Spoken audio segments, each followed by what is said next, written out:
نحمدہ و نصلی و نسلم علی رسولہ الکریم اما بعد فاعوذ باللہ من الشیطان الرجیم بسم اللہ الرحمن الرحیم ظہر الفساد فی البر والبحر بما کسبت ایدی الناس لیذیقہم بعض الذی عملوا لعلہم یرجعون۔ اللہ تبارک و تعالیٰ اپنے بندوں سے مخاطب ہیں کہ ظہر الفساد فی البر والبحر، فساد ظاہر ہو چکا ہے خشکی اور تری کا، بما کسبت ایدی الناس، اور یہ جو فسادات دنیا میں خشکی میں ہیں یا تری میں، سمندروں دریاؤں میں ہیں یا خشک زمینوں پہ، بما کسبت ایدی الناس، یہ انسان کے ہاتھ کی کمائی ہے۔ لیذیقہم بعض الذی عملوا لعلہم یرجعون، تاکہ اللہ تعالیٰ ان کے بعض برے اعمال کی وجہ سے ان کو ہلکی پھلکی سزا دے تاکہ یہ واپس اپنے رب کی طرف لوٹ آئیں۔ کئی دن سے عجیب و غریب قسم کی خبریں ملک پاکستان میں موصول ہو رہی ہیں ہماری، کبھی معیشت کے حوالے سے تو جو کنڈیشن ہے وہ ہمارے سامنے ہی ہے سب کے، اور اس سے ہٹ کے کبھی زلزلے کی خبر آتی ہے تو کبھی سیلاب کی خبر آتی ہے، کبھی بے موسمی بارشیں، آندھیاں اور طوفان چلتے ہیں، تو کبھی سمندری طوفان کی خبر ملتی ہے، اور کبھی انہونے واقعات میں سے ایسے ایکسیڈنٹس نظر آتے ہیں کہ بس انسان اللہ سے پناہ مانگتا نظر آتا ہے۔ تو آئیے اللہ تعالیٰ نے اس آیت میں ظہر الفساد فی البر والبحر کے دریا، خشکی اور تری کے جو فسادات ہیں، اللہ کہتے ہیں کہ یہ انسان کے اپنے ہاتھوں کی کمائی ہے، یعنی انسان کے برے اعمال کی وجہ سے ادھر سے کبھی زلزلوں کی خبر آتی ہیں، کبھی ادھر سے بارشوں اور سیلابوں کی خبریں آتی ہیں، کبھی کہیں پہ بم دھماکہ کی خبر آتی ہے، کہیں جناب سیاسی جھگڑے، لڑائیاں اور جنگیں ہیں، عدالتوں کی بے انصافیاں ہیں، تو کہیں ملک کے طول و عرض میں تاجروں نے بے ہنگم مہنگائی کا ہنگامہ رچایا ہوا ہے، ہر طرف پریشانیاں ہی پریشانیاں منہ کھولے کھڑی ہیں۔ تو ان سب چیزوں کا ذمہ دار کون ہے؟ ہر ایک کی زبان پہ کوئی اسٹیبلشمنٹ کو جو وہ اس میں ملوث قرار دے رہا ہے، تو کوئی یہ کہتا ہے کہ یہ ہمارے جاگیردار اشرافیہ اس کے ذمہ دار ہیں، کوئی کہتا ہے سیاستدان ذمہ دار ہیں، تو کوئی کہتا ہے کہ عدالتیں اس سب کی ذمہ دار ہیں۔ الغرض ہر ایک دوسرے کو اس کا مورد الزام ٹھہرا رہا ہے۔ ہر کوئی یہ کہتا ہے کہ جی یہ جو آئے روز ہمارے اوپر مصائب ہیں، یہ پریشانیاں ہیں، یہ مہنگائیاں ہیں، یہ طرح طرح کی مصیبتیں ہیں، یہ IMF کے جو قرضہ جات کی قسطیں ہیں، یہ سارے جتنے بھی فسادات ہمیں نظر آتے ہیں نا، ان کا ذمہ دار ہر کوئی کسی اور کو ٹھہرانا چاہتا ہے، اپنے اوپر کوئی بھی اس کی ذمہ داری لینے کے لیے، ڈالنے کے لیے تیار نہیں ہے۔ ہر کوئی یہ کہتا ہے جی کہ یہ فلاں کی وجہ سے ہے، فلاں کی وجہ سے ہے، جبکہ اللہ تعالیٰ کہتے ہیں بما کسبت ایدی الناس، یہ لوگوں مجموعی طور پہ لوگوں کی اپنی کمائی ہے، یعنی ہمارے اعمال اتنے برے ہو چکے ہیں، ہم اپنے رب سے اتنے دور ہو چکے ہیں، ہمارے اندر اتنی خرابیاں آ چکی ہیں کہ پورے معاشرے کے پورے ڈھانچے کو دیکھ لیں، ناپ تول کو دیکھ لیں، لین دین کو دیکھ لیں، الغرض ہماری تجارت کو دیکھ لیں، ہمارے معاشی نظام کو دیکھ لیں، ہر طرف ہمیں جھوٹ ہی جھوٹ، فراڈ ہی فراڈ، دھوکہ ہی دھوکہ، عدالتوں کے اندر فراڈ دھوکے، ہماری جو وہ اپنا اسمبلیوں کے اندر فراڈ دھوکے،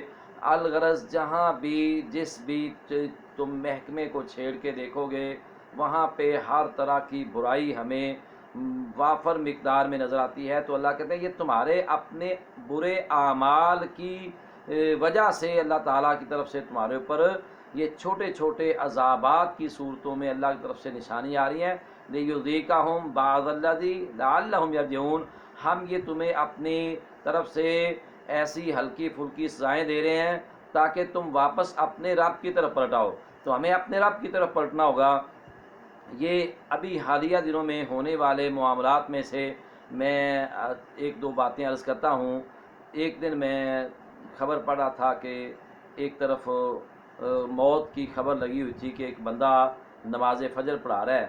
تو ڈاکٹر ہے اور ڈاکٹر صاحب فجر کی نماز کی جماعت کروا رہے ہیں۔ یہ دیکھیں کیسا خوش قسمت بندہ ہوگا کہ ڈاکٹر بھی ہے اور فجر کی نماز پڑھا رہا ہے۔ فجر کی نماز پڑھاتے پڑھاتے قرآن کی آیت پڑھتا ہے مالکم لا ترجون للہ وقارا، اس آیت کو 3 بار دہراتا ہے، ساتھ روتا ہے اور رکوع میں جاتا ہے، رکوع سے اٹھتا ہے سمیع اللہ لمن حمیدہ کہتا ہے تو روح پرواز کر جاتی ہے، اس کی جان نکل جاتی ہے، اسی حالت میں یہ اپنے رب کے حضور پیش ہوتا ہے۔ دوسرا واقعہ اسی موت کے حوالے سے، موٹر وے پہ ایک کار جا رہی ہے اور وہ کار والے اٹکیلیاں کر رہے ہیں، اٹکیلیاں کرتے کرتے وہ پاس سے گزرنے والے گاڑیوں کو جو نا وہ عجیب طرح اوور ٹیکنگ کر رہے ہیں، اور اس کا نتیجہ پھر یہ نکلتا ہے کہ وہ گاڑی حادثے کا شکار ہوتی ہے، اور 5 کے 5 جو افراد اس کار کے اندر سوار ہیں وہ پانچوں موت کے منہ میں صرف نہیں جاتے بلکہ موت کے منہ کے اندر تو گئے گئے،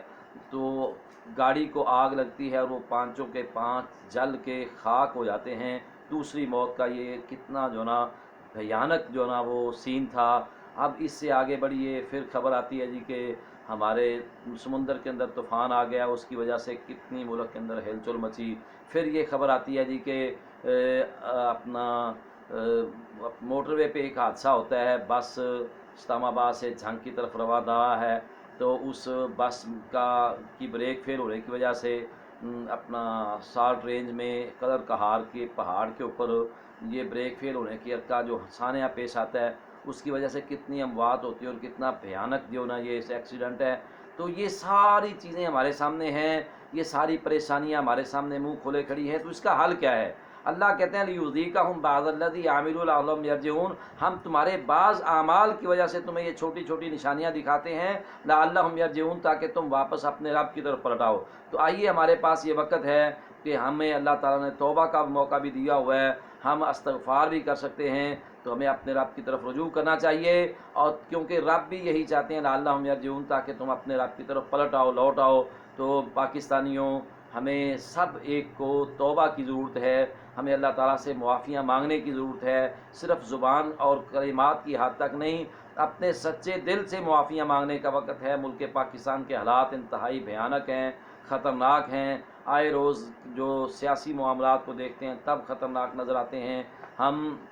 ملکی معیشت کو دیکھتے ہیں تو وہ ڈوبتی کشتی کی طرح ہمیں نظر آ رہی ہے، کہ جو بے سہارا ڈوبتی ہوئی کشتی جس میں پانی بھر رہا ہو اور اسے کوئی بچانے والا بھی نہ ہو۔ ملکی معیشت کی یہ حالت ہے، ہمارے سیاستدان آپس میں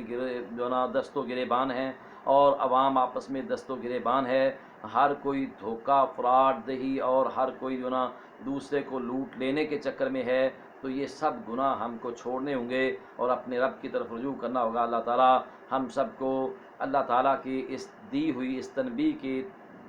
کو سامنے رکھتے ہوئے اپنے رب سے معافی مانگنی چاہیے، استغفار کرنا چاہیے، سچے دل سے توبہ کرنی چاہیے۔ آنے والے ایام بڑے ہی بابرکت، بڑے ہی خوبصورت، بڑے ہی مقدس دن ہیں، اور ان ایام میں اپنے رب سے خصوصی طور پہ معافیاں مانگیں، توبہ کریں، اجتماعی طور پہ اپنے ملک قوم کے لیے دعائیں کریں۔ اللہ تعالی ہم سب پہ رحم فرمائے۔ والسلام علیکم ورحمۃ اللہ وبرکاتہ۔